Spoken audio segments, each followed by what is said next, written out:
Hola, bienvenidos a IP Patsala del Español. Yo me llamo María Teresa Miramón y soy profesora visitante de la Universidad Jawaharlal Nehru en Nueva Delhi. Estamos en el módulo 5 del paper 10, que se titula Fernando de Herrera, su poesía. Vamos a empezar hablando de la escuela sevillana. Esta saca su nombre de su ubicación. La mayoría de los escritores de esta escuela tenía por cuna la ciudad de Betis o Sevilla o sus alrededores. De ahí el nombre.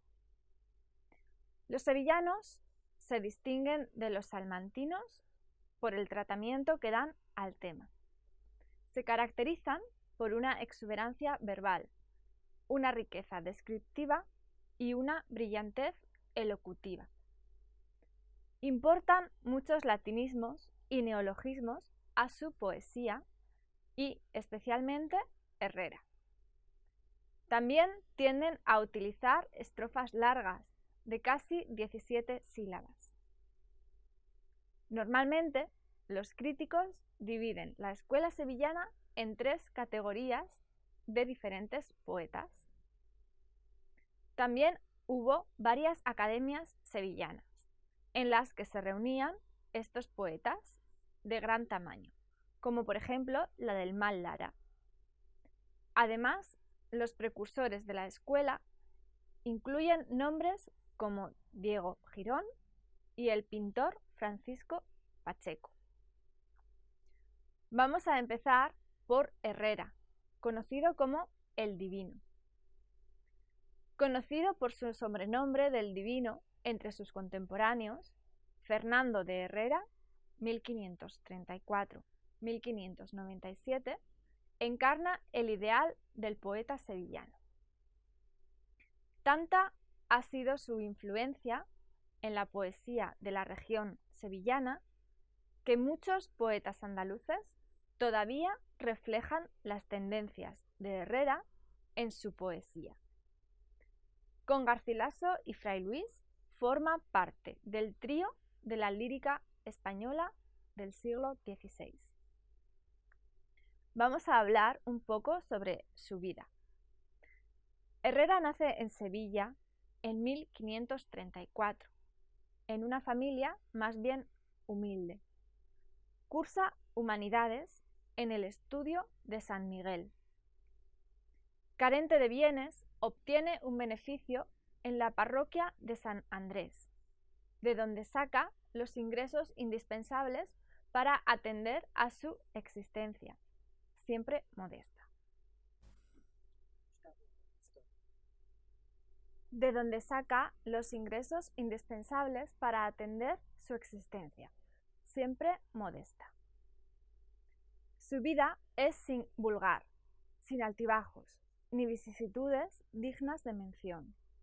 Gran parte de ella se llena con su pasión, al parecer platónica, por la condesa de Gelbes, doña Leonor de Milán, esposa de don Álvaro Colón y Portugal, bisnieto del descubridor de América. El conde, aficionado a las letras, reunía en su palacio de Sevilla una tertulia escogida, de la que formaban parte, entre otros, Mal Lara, Pacheco, Argote de Molina, Juan de la Cueva, Mosquera y el mismo Herrera. Este llegó a enamorarse ciegamente de la condesa, hasta hacer de su amor un verdadero culto. Herrera murió en medio de la admiración de sus paisanos en 1597. 16 años antes, en 1581, se le había adelantado hacia la tumba su gran amor. En comparación con Garcilaso y Fray Luis de León, Herrera tenía una existencia muy vulgar, pero fue una existencia que le dio tiempo amplio para formar y reformar sus versos hasta llegar a la máxima formalidad que podía. Esta perfección formal es el punto clave de su poesía. Para él mismo y también para sus discípulos. Según sus contemporáneos, fue un hombre muy reservado, de pocas palabras. Los otros poetas, como Garcilaso y Cetina, fueron militares, pero Herrera quedó por toda su vida siendo un intelectual. ¿Acaso su gravedad natural fue la causa de que los críticos de su época le llamaran arrogante? Pero siempre rechazó toda clase de honores y aceptó las correcciones de sus versos que sus amigos le pasaban. Nunca probaba el vino y comía más bien poco. Después de la muerte de su amada, la condesa, solo se dedicó a sus versos, los libros y a sus amigos. Físicamente también fue un hombre de aspecto grave y mucha dignidad. Tenía una mirada honda y un aire melancólico. Ahora vamos a ver un poema sobre su gran amor. Dice así: sombras fueron de bien las que yo tuve, oscuras sombras en la luz más clara. Dice así, termina así. Como lo mencionan muchos críticos, la vida amorosa de nuestro poeta sevillano se centró en la condesa de Guelders. Pero ese afecto fue platónico y sin correspondencia. Solo incluía unas sonrisas y algunas promesas esperanzadoras. Pero muchos de sus poemas alaban la belleza física y moral de su amada. Cantó y celebró su amor por casi su vida entera, pero se dio cuenta de que su amor fue nada más que una sombra, como dijo en los versos de más arriba. Por otra parte, algunos críticos dicen que había cierta intimidad entre la condesa y el poeta. Según el desarrollo de los temas en sus poemas, especialmente entre 1571 y el 75, pero no obstante, estos temas podrían ser literarios y nada más. Respecto al resto de sus obras, desafortunadamente, solo se conserva una pequeña parte de su obra. Pero, afortunadamente, son de su época de madurez y por eso es la mejor obra que escribió el poeta. Las obras de Herrera son algunas dadas por perdidas definitivamente. Algunas de ellas son, por ejemplo, La Gigantomaquia, un poema mítico aludido por él mismo en sus otras obras. También se dan por perdidas las gestas de varones ilustres, una epopeya aludida también en otra de sus obras. También tenemos El rapto de Proserpina, traducido de Claudiano, el Amadís, planeado por Herrera, pero nunca escrito, aunque algunos críticos piensan que sí llegó a redactarse. También están Los amores de Lausina y Corona, de los que solo conocemos 2 versos de este poema, aludidos por Pacheco. Es de ambiente pastoril y de imitación italiana, y habla de sus amores con la condesa de Milán.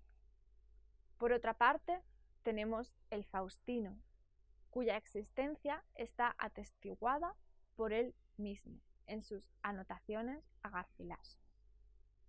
También tenemos la Historia General del Mundo, una obra en prosa aludida por muchos de sus contemporáneos, y Arte Poética, una preceptiva literaria que no llegó a redactarse de forma definitiva.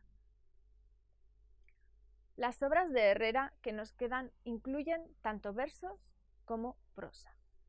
Sus versos, a su vez, incluyen redondillas, quintillas, etc., siguiendo muchas veces el estilo italianizante o petrarquista. En cuanto a la prosa, solo nos quedan dos: Anotaciones a las obras de Garcilaso, de 1560, y Una controversia sobre las anotaciones. En sus poemas también existen elementos eróticos, como podemos ver en el poema que vamos a leer. Agora que cubrió de blanco hielo el oro de la hermosa aurora mía, blanco es el puro sol y blanco el día, y blanco el color lúcido del cielo. En la poesía de Herrera, que sigue el corte petrarquista, encontramos muchos elementos amatorios. Siguen la progresión del amor, la esperanza, la admiración, etc.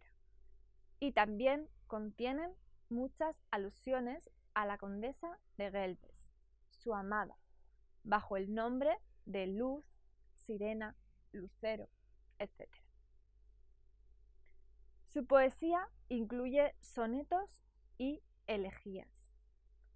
Herrera utiliza un repositorio de epítetos en su poesía con muchas imágenes deslumbradoras, las cuales su genio hace destacar. Podemos discernir en su poesía amorosa el anticipo de Góngora. Y también debemos mencionar 3 sonetos suyos que son sus más refinados: De tu cristal movible la belleza, De mi blanca sirena la luz pura, y por último, la elegía a la muerte de la condesa de Gelbes. También tiene poemas con elementos heroicos. Hay 4 composiciones de Herrera que pertenecen al corte heroico. Por ejemplo, la canción por la victoria de Lepanto o la canción por la pérdida del rey don Sebastián, la canción de don Juan de Austria y la canción al santo rey don Fernando. La épica heroica es el campo en el que Herrera se destaca más como poeta. Él había experimentado mucho con este género en su juventud, pero desafortunadamente se ha perdido mucho de su obra. La canción por la victoria de Lepanto empieza con el Hymnum Cantemus Domino, Gloriose enim magnificatus est, que da inicio al canto bíblico en el que Moisés da gracias por el tránsito del Mar Rojo.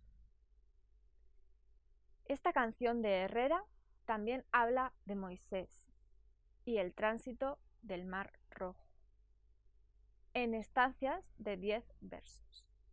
El poema tiene 21 estrofas en total y hay un tono elevado por toda la canción que es muy difícil de lograr sin caer en lo retórico. Dice así: Cantemos al Señor, que en la llanura venció del ancho mar al trance fiero. Tú, Dios de las batallas, tú eres diestra, salud y gloria nuestra. Tú rompiste las fuerzas y la dura frente del faraón, feroz guerrero. Sus escogidos príncipes cubrieron los abismos del mar y descendieron, cual piedra en el profundo, y tu ira luego los tragó como artista seca al fuego. Por su parte, la canción por la pérdida del rey don Sebastián también tiene su origen en pasajes de la Biblia. Es el mismo cántico de Moisés, del que el Ecum et ascensorem diecit in mare aparece de nuevo. Y dice así: Y el Santo de Israel abrió su mano y los dejó, y cayó en despeñadero el carro, y el caballo, y el caballero. Inspirada en la derrota del ejército portugués en las aguas del Lucus, cerca del Alcázar-Quibir, esta canción tiene 13 estrofas en cada estancia. Se utiliza el endecasílabo en un tono majestuoso. Y dice así. Luego aparece un tono profético en el poema. ¡Ay de los que pasaron confiados en sus caballos y en la muchedumbre de sus carros! En ti, Libia desierta, y en su vigor y fuerzas engañados, no alzaron su esperanza a aquella cumbre de eterna luz. La ironía, no grecolatina, sino de los profetas de Israel, también aparece en ella. ¿Son estos, por ventura, los famosos, los fuertes, los beligeros varones que conturbaron con furor la tierra, que dominaron reinos poderosos, do el corazón seguro y lo sabía? ¿Cómo así se acabaron y perdieron tanto heroico valor en un solo día? Termina este poema con un tono de venganza. Tú, infausta Libia, en cuya seca arena murió el vencido reino lusitano, y se acabó su generosa gloria, no estés alegre y de ufanía llena, despedazada con aguda lanza, compensarás muriendo el hecho ultraje. Y Luco, amedrentado al mar inmenso, pagará de africana sangre el censo. En otras canciones que no logran la misma altura de belleza y formalidad, también vemos un tono pagano en lugar de bíblico. Ahora vamos a pasar a las anotaciones a Garcilaso, que fueron publicadas en Sevilla en 1580. Estas están cargadas de valores históricos y doctrinales. Históricamente ofrecen detalles y comentarios sobre el desarrollo y el progreso de las bellas artes de la época en la que vive Herrera, y también sobre las personas famosas. Doctrinalmente ofrecen tantos detalles que se pueden formar una perspectiva literaria desde sus páginas. Esa perspectiva literaria corresponde con el ingenio de Herrera. No es fácil decir si formó según las producciones literarias de la escuela sevillana o si fue la base sobre las que se produjeron los poetas en sus obras, incluso Herrera. Francisco de Medina, el prologuista de las anotaciones, y Herrera querían crear una lengua separada del habla vulgar, solo para la poesía.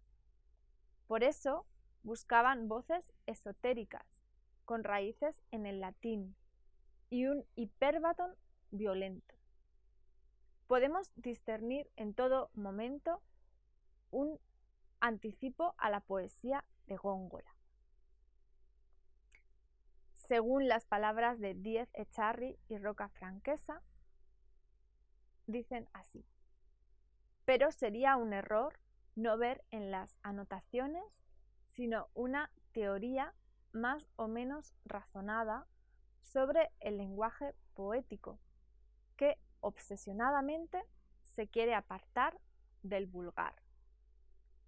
La doctrina sobre el neologismo y arcaísmo como fuentes de riqueza idiomática, los preceptos sobre elección de palabras atendiendo a la eufonía de sus fonemas, la constante preocupación por la sonoridad y la altura del verso, todo ello avalado con citas propias y de extraños, dan extraordinario realce a este libro y lo convierten en un código del buen gusto, manejado constantemente por los vates de la escuela sevillana, especialmente en su segunda época de plenitud. Herrera trató de mantener un alto rango de la locución poética. Las anotaciones fueron criticadas por ser un desprecio hacia el poeta de Toledo, Garcilaso de la Vega. Suscitó una polémica grande entre los poetas salmantinos y los poetas sevillanos acerca de este tema. Sin embargo, Herrera solo muestra el mayor aprecio para Garcilaso y su poesía. El prólogo de las mismas anotaciones fue hecho por Francisco de Medina y tenía muchos conceptos que Cervantes prestó para la dedicatoria de la primera parte del Quijote. Como conclusión, vamos a leer otro poema. Que yo, en esa belleza que contemplo, aunque a mi flaca vista ofende y cubre, la inmensa busco y voy siguiendo el cielo. En estos versos, Herrera utilizó la Biblia como fuente para su poesía heroica. En el campo de lo amatorio, sin embargo, siguió a Petrarca, Castiglione y los neoplatónicos. Pero algunos críticos piensan que Herrera entiende a Platón mejor que a Petrarca, especialmente por su exaltación del objeto amado. No es correcto decir que Herrera solo se destaca en el campo de la poesía heroica. Lo patriótico no es solamente lo que a él le pertenece. También es un poeta sentimental que trata el amor como objeto elevado. Por ejemplo, en estos versos: si contigo viviera, ninfa mía, en esta selva tu gentil cabello adornara con rosas y cogiera las frutas varias en el nuevo día. Las blancas plumas del gallardo cuello de la garza ofreciendo y te trajera de la silvestre fiera los despojos contigo recostado. De esta época también procede la épica renacentista, que se debe estudiar un poco para tener una idea del conjunto poético español. Podemos empezar mencionando a Baltasar de Alcázar, de 1530 a 1606. Este nació en Sevilla, como Herrera, pero era distinto del poeta sevillano. Su poesía no tenía rasgos similares a los de la escuela sevillana. Siguiendo a Marcial, cultivó el octosílabo, el metro tradicional, pero en ocasiones también utilizaba el endecasílabo por la influencia del verso garcilasiano.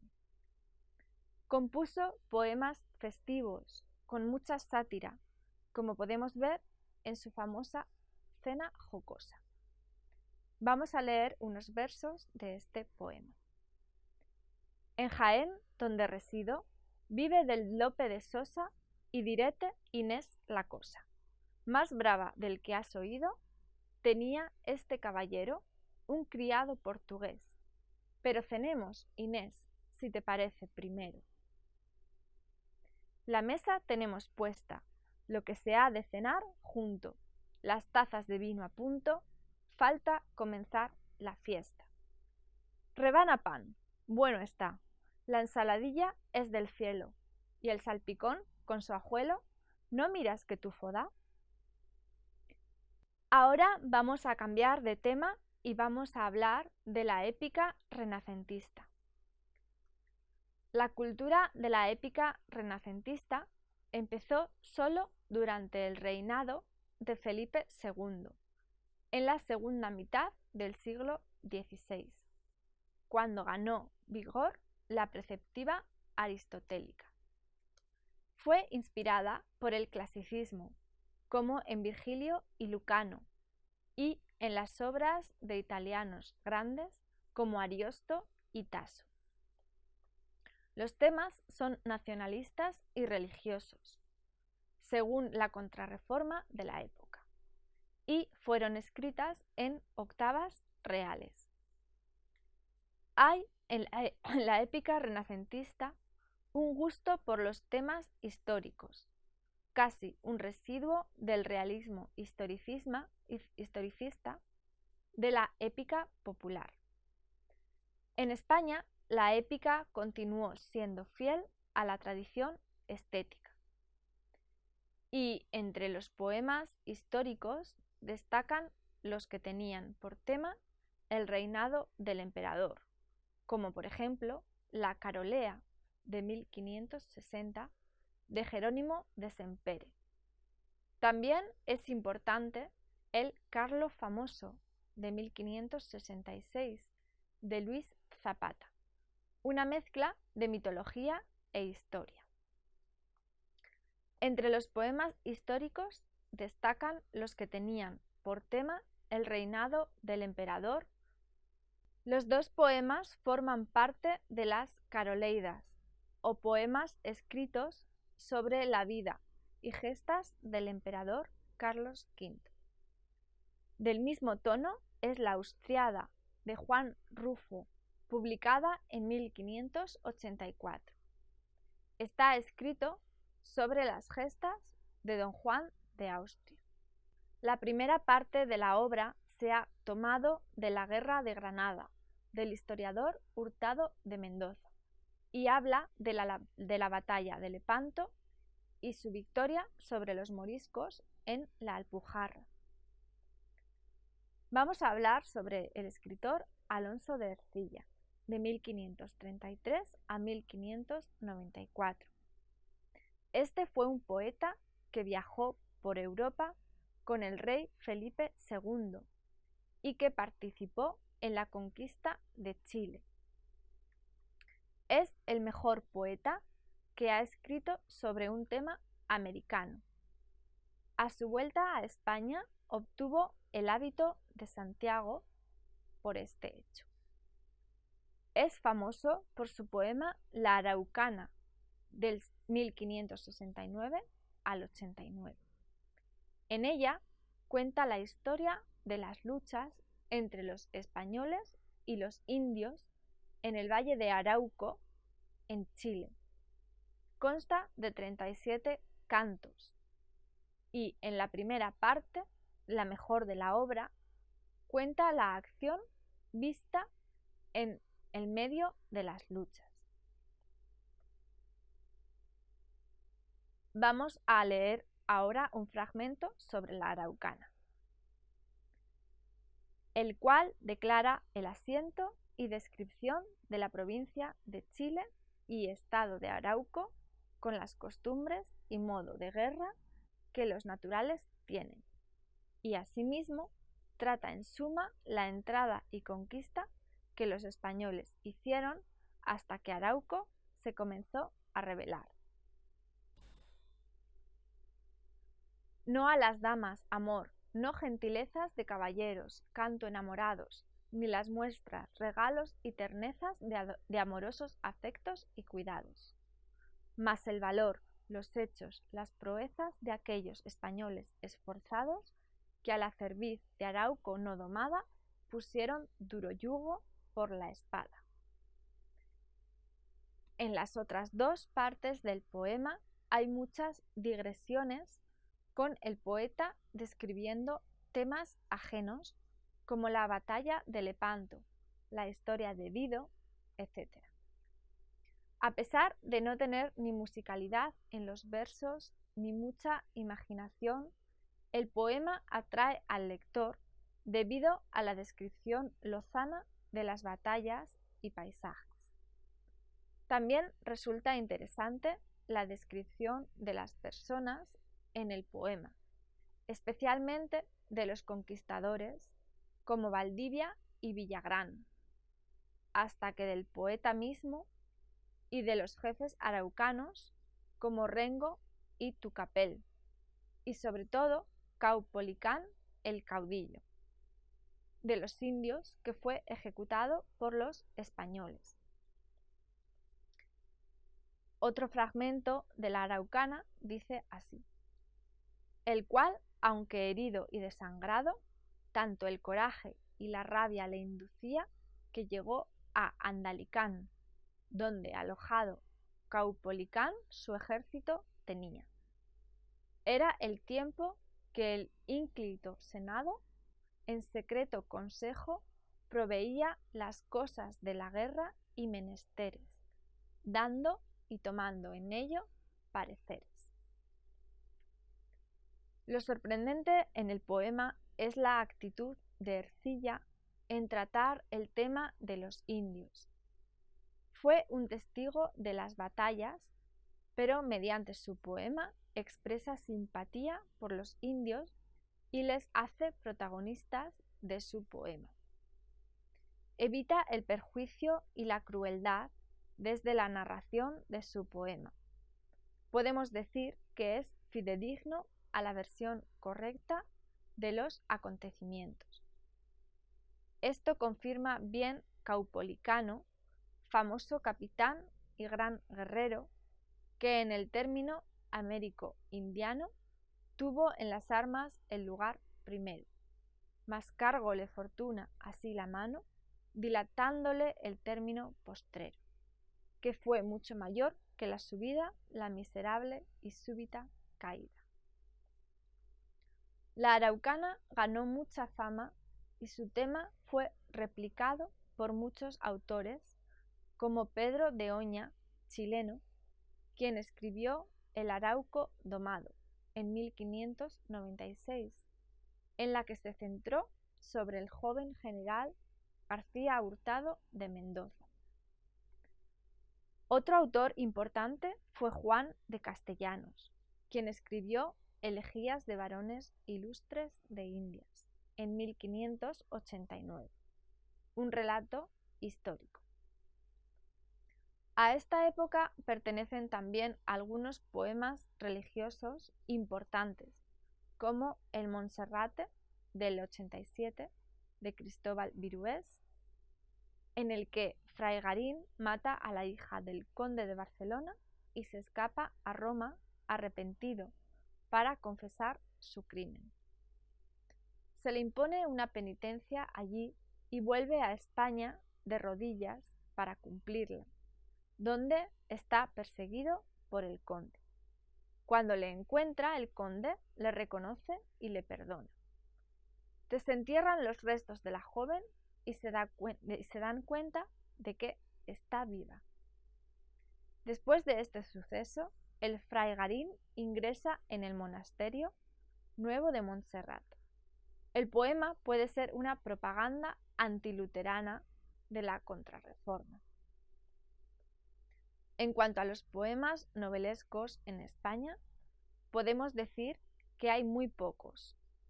Destaca Las lágrimas de Angélica, del 86, de Barahona de Soto, basado en un episodio de Orlando el Furioso, del gran poeta italiano Ariosto. Sin embargo, Barahona de Soto escribió otros poemas líricos que tienen más alto valor que su poema novelesco. Al fin, podemos concluir añadiendo que en esta época de Herrera, Fray Luis, etc., también vio la producción de los romances eruditos, los cancioneros. Y eso es todo en el módulo 5. Muchas gracias.